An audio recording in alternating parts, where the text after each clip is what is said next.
Ronaldinho. For a whole generation of football fans, that name, it means just one thing: joy. He was the player who always had a smile on his face, the magician who made the impossible look routine. But behind that famous grin, there's a much darker, cautionary tale, a story of how the brightest star in football came crashing down to earth. I mean, think about that sentence for a second. It just perfectly captures the shocking turn his life took. He was a king, celebrated by billions around the globe, who literally ended up incarcerated. It's a fall from grace that's almost hard to believe. And that's the big question we're digging into today.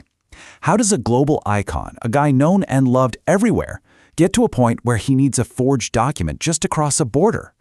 The answer? Wow, it reveals a story of tragedy, temptation, and some truly jaw-dropping mismanagement. To really understand this story, we actually have to start near the end. The year is 2020. The place is Paraguay. What was supposed to be just a routine trip for a retired superstar, well, it turned into a global media firestorm. So as he's going through passport control, you can imagine the guards are probably a little starstruck, right? But then they notice something is very, very wrong with his documents.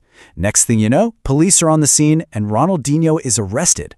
The world was just stunned. Why would he do this? He's Ronaldinho. He doesn't need a fake passport. But the truth was somehow even more shocking than the crime itself. But to truly grasp the fall, we've got to go all the way back to the very beginning. We need to understand the incredible rise of the boy who would one day become a king. Ronaldinho was born into a family that had football in its blood, but not a whole lot else. His father worked 2 jobs just to try and make ends meet, one as a shipyard worker, the other as a stadium security guard. They lived in serious poverty. This really captures the weight that was on his young shoulders. He was so poor he learned to play barefoot, which people said would perfect his touch on the ball. But then, when he was just 8 years old, tragedy strikes. His father dies in an accident. The family's hopes then fell to his older brother Roberto, whose own football career was cut short by injury. So all of that pressure, all of those dreams, were then placed on young Ronaldinho. The expectation was just immense. And succeed he did. Get this, at just 13 years old, in a local youth game, his team won 23-0. And Ronaldinho, he scored every single goal. All 23 of them. Yeah, that was the first big sign that this kid was something else entirely. A talent that explosive, it couldn't be contained for long. That 23-goal game wasn't just a local legend, it was a signal. His journey from the streets of Porto Alegre to the biggest stages in the world was about to happen at lightning speed. His rise was absolutely meteoric. He makes his pro debut, and within a year, boom, he's playing for the Brazil national team. He moves to Europe, and by 2002, he's lifting the World Cup, fulfilling the dream his father and brother had for him. He had reached the absolute peak of the sport. But you know what? Even after winning the World Cup, his greatest chapter was still to come. This was the era where he wasn't just a great player. He was, without any question, the best player on the entire planet. See, Barcelona at the time was kind of a struggling giant. Ronaldinho arrived, and with his skill and that infectious smile, he single-handedly revitalized the whole club. He made football fun again, not just for Barcelona fans, but for everybody watching. He won everything. Team trophies like the Champions League, and the highest individual honors like the Ballon d'Or.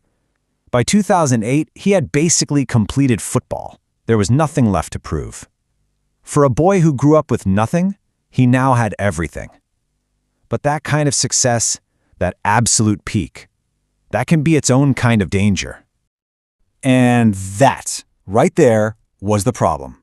When you've achieved every single thing you've ever dreamed of, what happens next?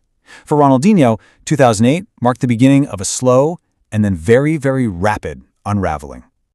His focus just started to drift. The hunger that drove that barefoot kid from Brazil was being replaced by all the temptations of fame. The magician who lived for the game was slowly being eclipsed by the man who lived for the party. And the strict discipline you need at that elite level, it started to seem optional. He left Barcelona for AC Milan, but the magic was fading.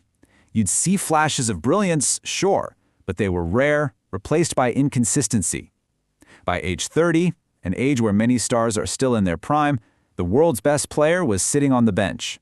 Eventually, he went back to Brazil, just bouncing between clubs, a ghost of the icon he once was.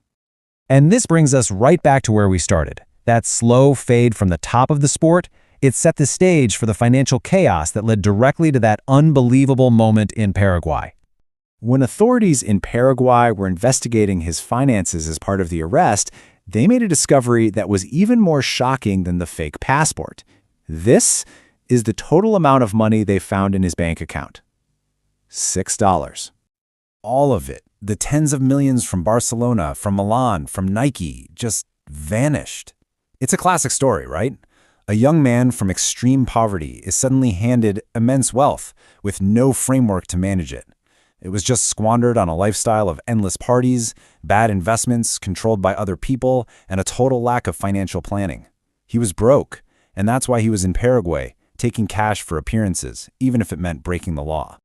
The story then takes an even more surreal turn. He spent months in a Paraguayan prison where, in classic Ronaldinho fashion, he became the most popular inmate.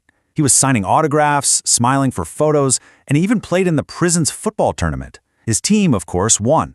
The grand prize wasn't some golden trophy, it was a 16-kilogram pig. You can't make this stuff up. There's a concept that really captures this kind of tragedy perfectly. It's an Arabic word, fitna. It means a trial, a temptation, or a test. The idea is that great success, fame, and wealth, they aren't just blessings. They're also a profound test, a temptation that can corrupt you and pull you completely off your path. Ronaldinho was given everything he ever wanted, and it became his ultimate trial, and he failed the test. Eventually, old friends and fellow players stepped in to pay his bail. He was released, but his reputation was forever changed. He will always be remembered as the smiling genius who brought so much joy to millions. But now his story will also be told as a tragic lesson. His story really leaves us with a haunting question. When you've reached the top of the mountain and you've achieved every single dream, maybe the only thing left to lose is yourself.